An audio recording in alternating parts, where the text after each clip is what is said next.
Manhattan, Park Avenue, morning rush hour. Sarah Mitchell's BMW X5 died in the middle of the intersection at 59th Street. CEO of a multinational pharmaceutical company, widow for 3 years, she was driving her 6-year-old daughter Emma to school when the engine cut out. Horns blared like sirens. Curses flew through the air.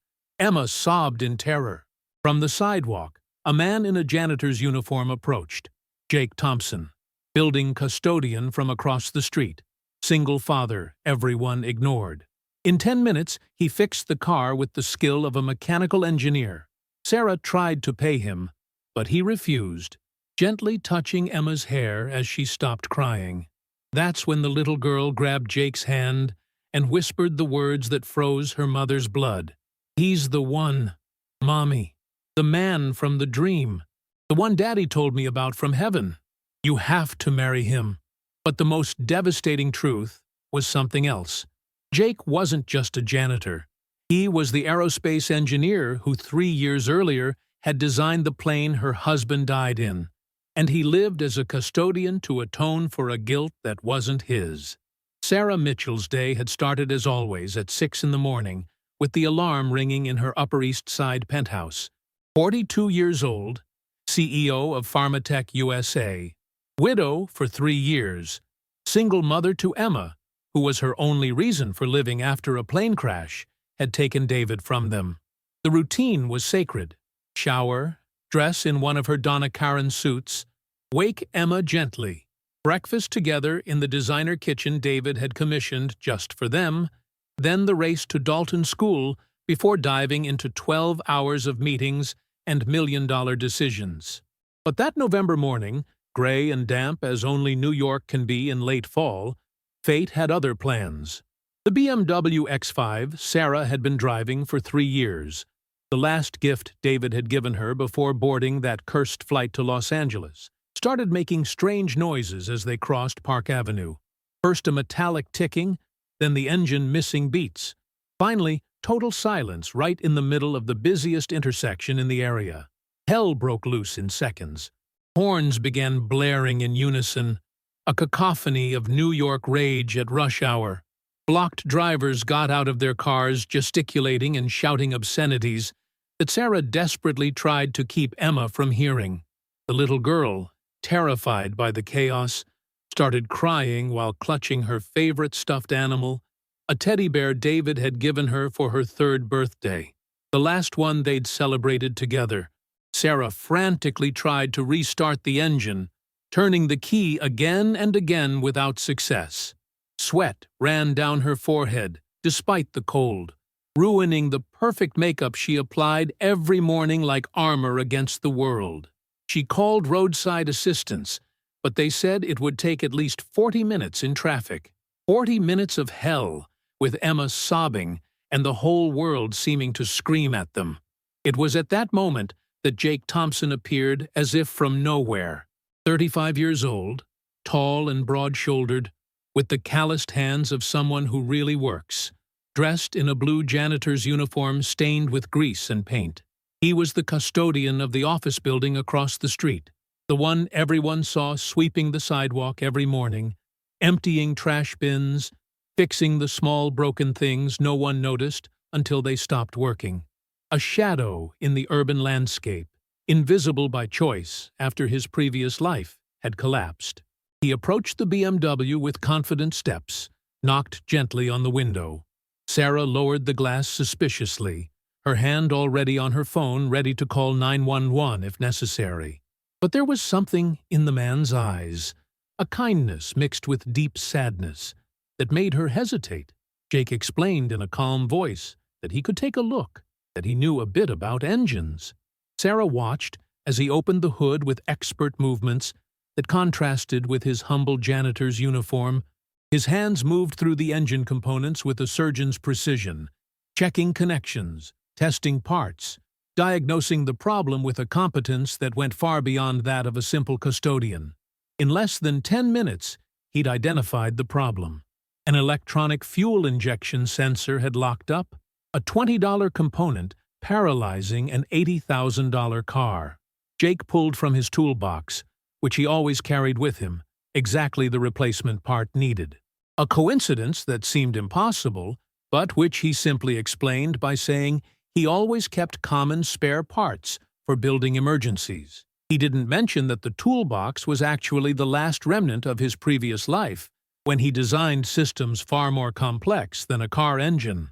While he worked, he spoke softly to Emma through the open window, telling her a story about a mechanical teddy bear that fixed cars with magic. The girl had stopped crying, enchanted by this man who seemed to have stepped out of a fairy tale with his dirty hands creating miracles.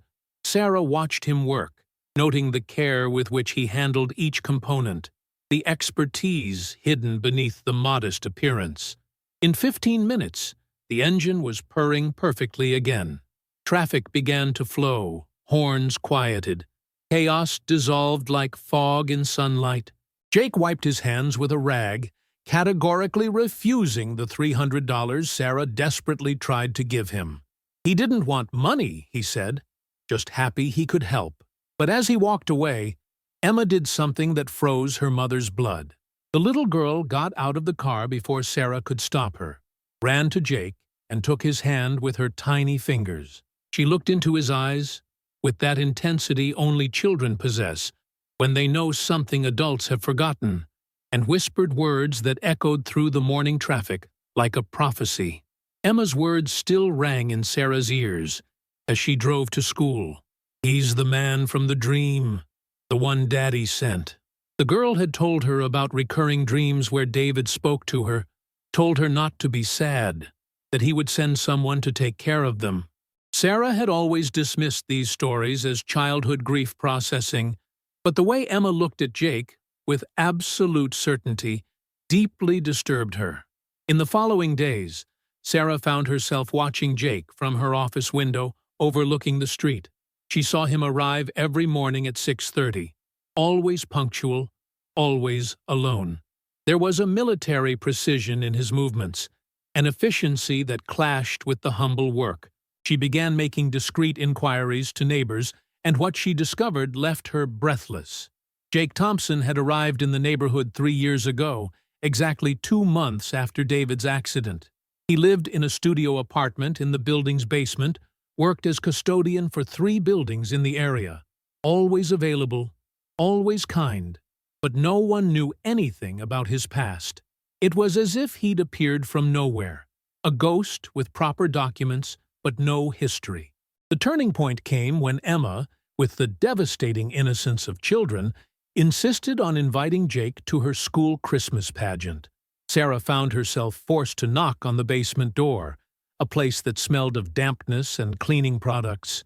Jake opened the door surprised, and for the first time Sarah saw beyond the janitor's uniform. The apartment was Spartan, but organized with obsessive precision. On one wall, covered by a sheet, shapes that looked like framed diplomas could be glimpsed. The school pageant was the catalyst that changed everything. Jake sat in the back row, trying to go unnoticed among parents in designer suits and mothers in expensive outfits. But Emma, on stage, constantly sought him out with her eyes, delivering her lines as if they were dedicated only to him. When she finished, she ran to him completely ignoring Sarah, hugging him like a found father. It was that evening, while walking Emma and Jake home, that Sarah noticed the tremor in the man's hands when they passed the newsstand. The front page of the New York Times featured news of the 3rd anniversary of the Transglobal 447 air disaster, the one where David had died. Jake turned pale as a corpse, mumbled an excuse, and disappeared into the night. Sarah's curiosity turned into obsession. She hired a private investigator, one of the best in Manhattan, with orders to find out everything about Jake Thompson. What emerged after 2 weeks of investigation was devastating. Jake wasn't who he said he was, or rather, he was much more. His real name was Jake Thompson, yes, but Dr. Jake Thompson, aerospace engineer, former chief designer at Transglobal Airlines. The investigator's report contained newspaper clippings, photos, documents. Jake had been an engineering genius, Graduated from MIT at 22, PhD from Caltech, hired by Transglobal at 28 as their lead designer. He had personally supervised the design and maintenance of the aircraft model David was traveling on. After the accident, even though the investigation had completely exonerated him, the disaster had been caused by pilot error in extreme weather conditions, Jake had disappeared. Sarah read and reread the report, rage rising like bile in her throat. This man, who had dared to approach her daughter, who had fixed her car, whom Emma called the man sent by Daddy, was the same one who had designed David's death machine. The betrayal seemed cosmic in its cruelty. That night, after putting Emma to bed, Sarah confronted Jake. She waited for him in the building's courtyard, trembling more with rage than cold. When he appeared, tired after a day's work, she threw the dossier in his face. Photos scattered across the wet concrete, Jake in suit and tie receiving awards, Jake shaking hands with executives, Jake in front of the plane that would kill David. The man didn't deny, didn't justify himself. He stood in the rain that had begun to fall, letting Sarah scream her pain, her rage, her sense of betrayal. When she finished, breathless and in tears, Jake spoke with a broken voice. He told how every name on the victim list was burned into his memory. David Mitchell, seat 14A, 45 years old, survived by wife and daughter. He recited them all, every night, like a litany of guilt. He explained that the plane was perfect, every calculation precise, every component tested 1,000 times. But technical perfection hadn't saved those lives. The pilot had made an error, true, but he asked himself every day if a different design. Enjoying the story? Give it a little like, and don't forget to subscribe. Now then, let's carry on. One more redundancy, an additional system could have compensated for human error. The investigation had absolved him, but he had never forgiven himself. He had come to this neighborhood when he discovered where the victims' families lived, not to seek forgiveness, but to watch over them from afar, to make sure they were okay, to do small things that might lighten their pain. He fixed broken things for free, cleared snow from sidewalks before they woke up, made sure Emma always got to school safely by watching from a distance. Emma found her mother crying in the living room at 3 in the morning. Jake's dossier spread across the coffee table. With the unnatural wisdom that early grief gives children, she climbed onto Sarah's lap and wiped her tears with her little hands. Then she said something that changed everything. She told of the most vivid dream, the one where Daddy had shown her a sad man who built airplanes, telling her that man needed them as much as they needed him. In the following days, Sarah watched Jake with new eyes. She saw how he stopped every morning at the small improvised memorial for the flight victims that someone had created in Central Park. She saw how he helped elderly people in the neighborhood without ever accepting payment. She saw especially how he looked at Emma, not with the guilt of someone seeking redemption, but with the genuine affection of someone who had found a reason to keep living. One evening, while a burst pipe flooded Sarah's apartment, Jake arrived without being called. He worked all night to fix it, refusing to leave until everything was perfect. Emma brought him coffee at 4 in the morning, made with her toy coffee maker, but with real beans stolen from the pantry. The three of them sat on the kitchen floor, tired and dirty, and for the first time in 3 years, Sarah truly laughed. Jake told of his life before, the wife who had left him after the accident, unable to bear his depression, the son he saw only on weekends, who looked at him like a stranger. The brilliant career reduced to ashes by guilt. Sarah shared her pain, the sleepless nights, the anger at God, the struggle of raising Emma alone while managing a company that partners wanted to take from her, exploiting her grief. Emma listened drowsily, her head resting on Jake's shoulder, one hand in her mother's. Before falling completely asleep, she whispered that Daddy would be happy to see them like this, all together.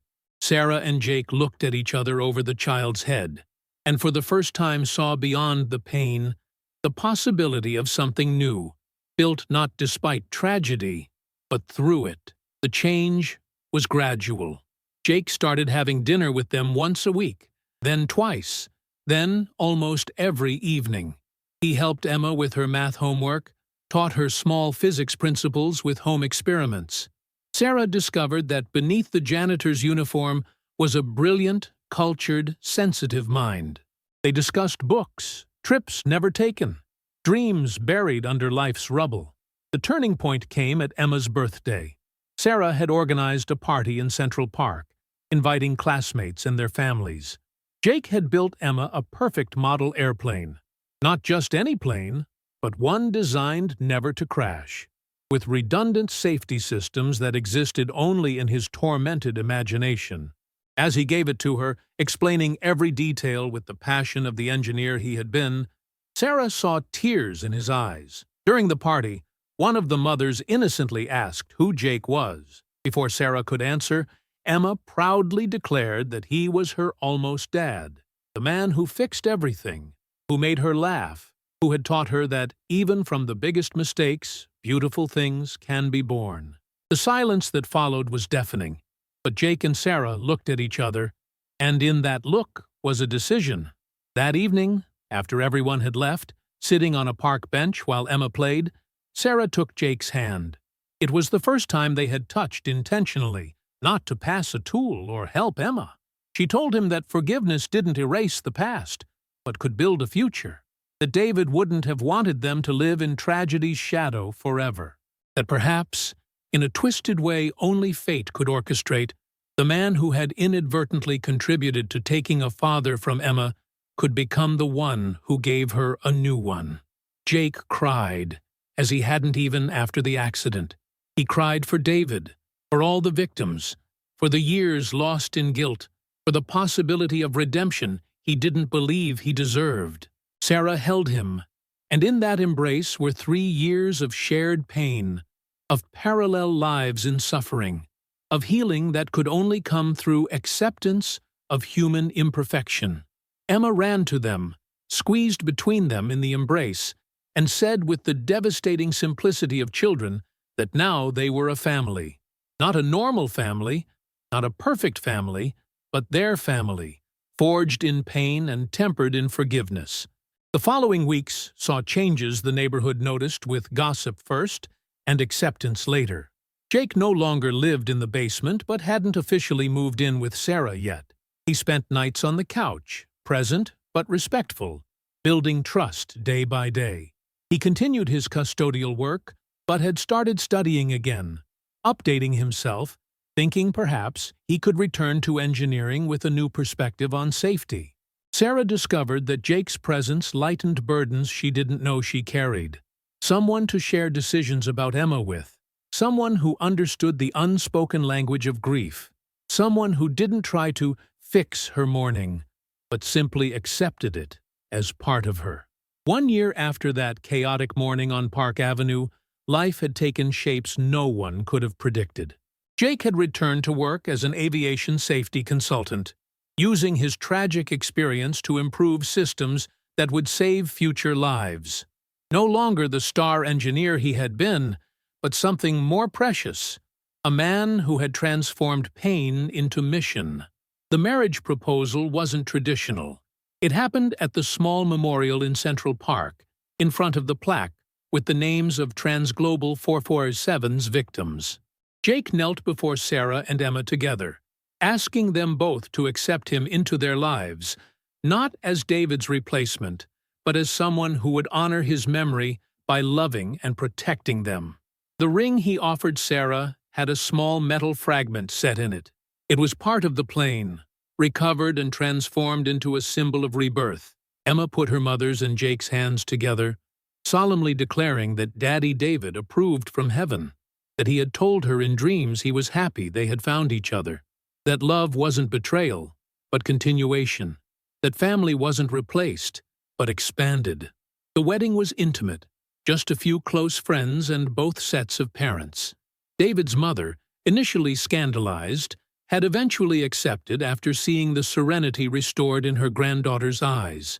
During the ceremony, the officiant read a letter Jake had written to David, asking permission to care for his family, promising to tell Emma about the hero father she'd had, to honor his memory every day. But the most touching moment came when Jake's ex-wife brought their son Tyler, 10 years old. The boy, who had suffered from his father's absence, found a sister in Emma and a second mother in Sarah. The blended family wasn't perfect. There were tensions, jealousies, difficult moments, but it was real, built on the daily choice to love despite and through the scars. 6 months after the wedding, Sarah discovered she was pregnant. The news terrified and filled them with joy in equal measure.